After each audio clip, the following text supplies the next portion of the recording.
Welcome back, YouTube. J-Bob, the video game slob, coming back at you from the pre-dawn hours of a Saturday here. There is a flea market that happens twice a year on the weekends, and it is like an hour drive away from me. So that's where we are headed right now. Yeah, I don't know. It's one of those things I keep going to every year. I drive for frickin' ever to get up here. And yeah, I maybe make like 50 or 100 bucks. I've never gotten anything super crazy out of here. Half the time, all my money's made on stuff that isn't video games. But it's just that tantalizing quest that someday you're going to hit it big and there's going to be a good score or a good lead or something's going to work out. So let's travel along and see what happens.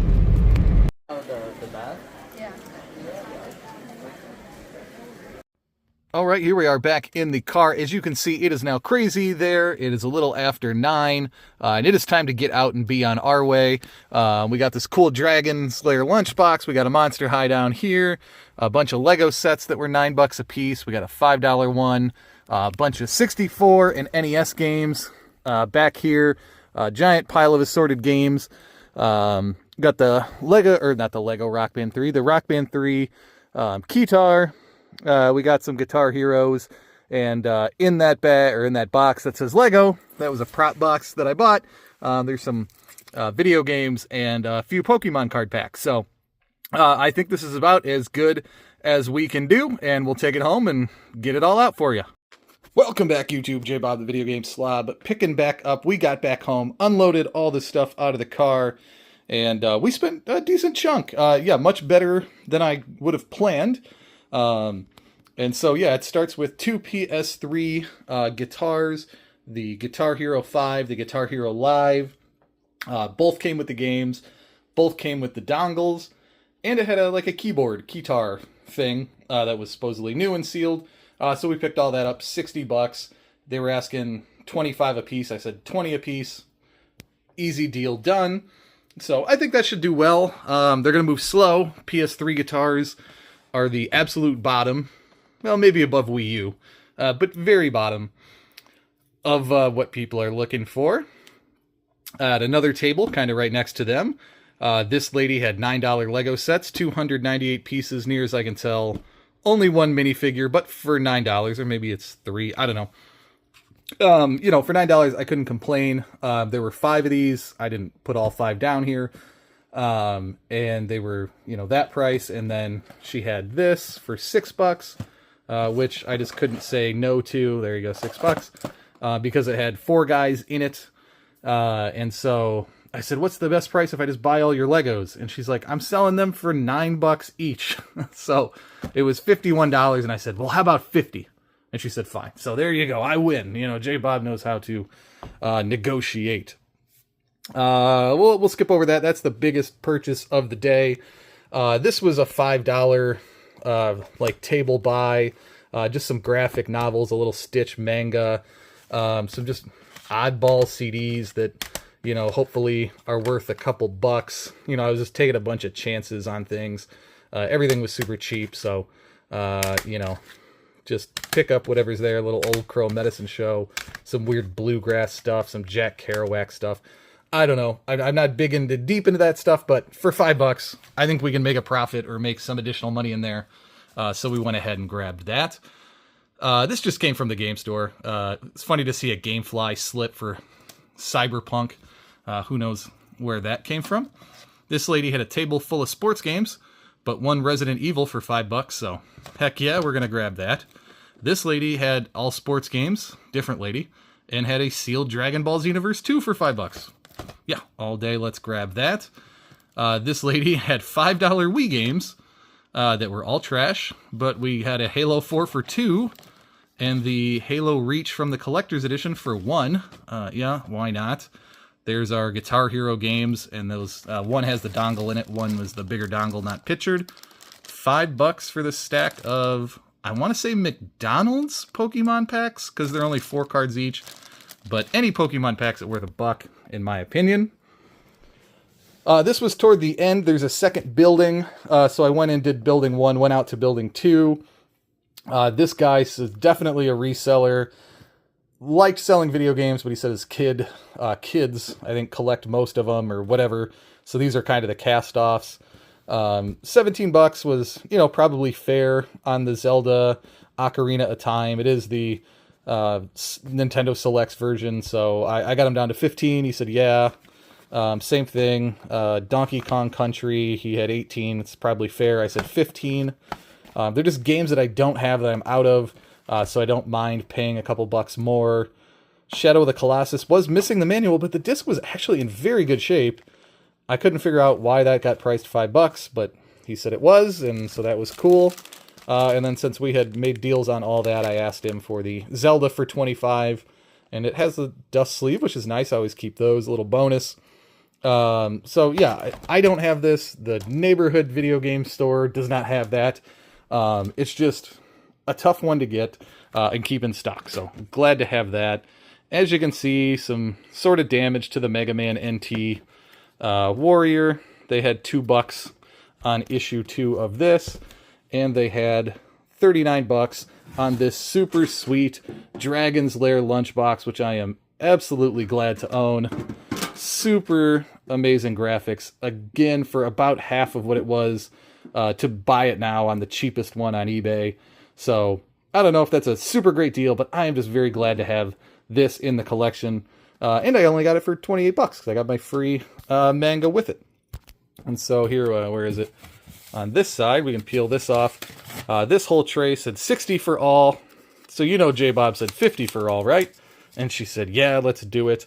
I hate these fake boxes. I don't think they add anything. They smell bad. They don't have manuals in these things or anything like that. But we got the Hogan's Alley, Shadows of the Empire, which I'm fairly confident I don't have in stock at the moment. Again, fairly sure I've sold out of that. I know I'm out of Pikachu, and it's a terrible game. Shouldn't buy it. The Blitzes, I'm always out of. Some of these NES ones, I may or may not have Hogan's Alley. I'm sure I have a Track and Field. Iron Sword, I probably have. Silent Service, I probably have. Nobody will ever buy. But Defenders of the Crown is just one, I don't have, and you need some of these. It's funny they use the PAL Region B box art for that. I don't know, makes no sense. It's an NTSC cartridge inside. And Rolling Thunder I don't have. So, a couple of things I don't have. It'll probably take a long time to get the $50 back out of this, and the margin for it will maybe be 100 in terms of what I sell it for, so I'll probably capture 85 of that. I may only make 35, 40 bucks on that stack, but that's okay. To have more NES cartridges, to have N64 cartridges in, even if they're not, I would say uncommon, they're not rare, they're not super common, they're somewhere in the middle. Let's just have them, put them down, So this lot was $273. It was a super chaotic deal, just as the place was opening, but they had $1 on the back of the official Sega Genesis strategy guide. The second of these Genesis things I've picked up recently.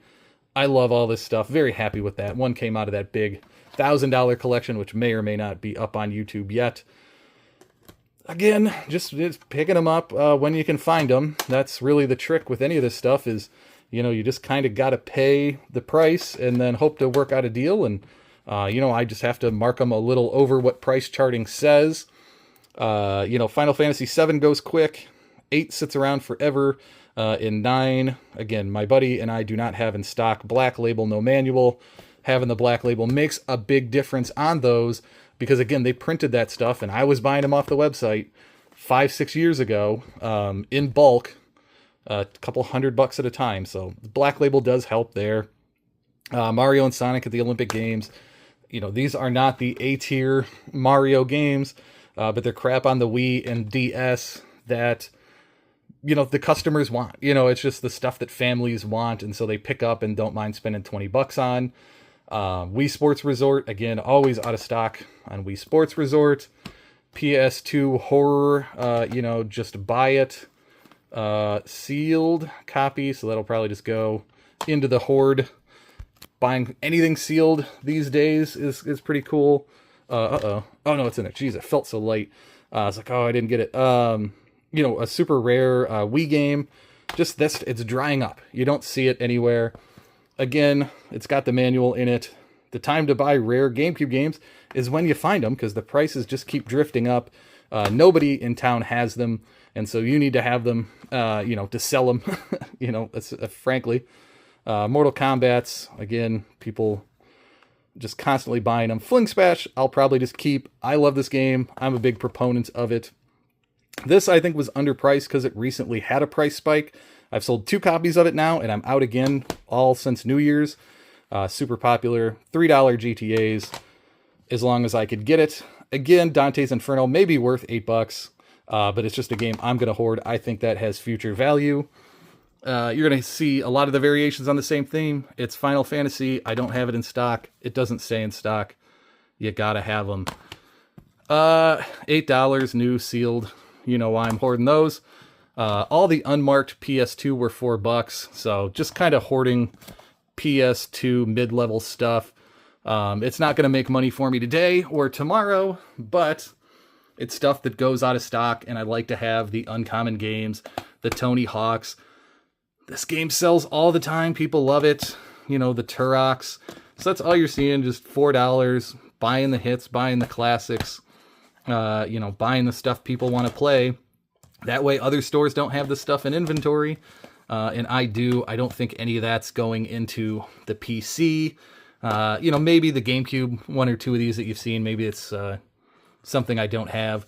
I was buying those all day at $10, so I figured with the deal I'd probably get that one for 10.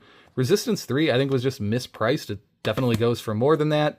Any of the Game of the Year editions of all these Elder Scrolls, I always just get. I don't mind hoarding them.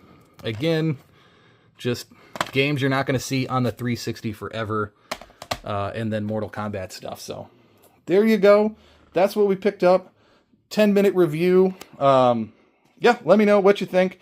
Not too much for the personal collection here, but should be enough to fuel the retail location for a while, and some good stuff to put on a marketplace as well. Try to get a couple bucks back, maybe put a few sealed games into the collection, get a sealed Lego set or 2 into the collection, and there you go. Just building stuff out every day. J Bob, the Video Game Slob. We'll talk to you again soon.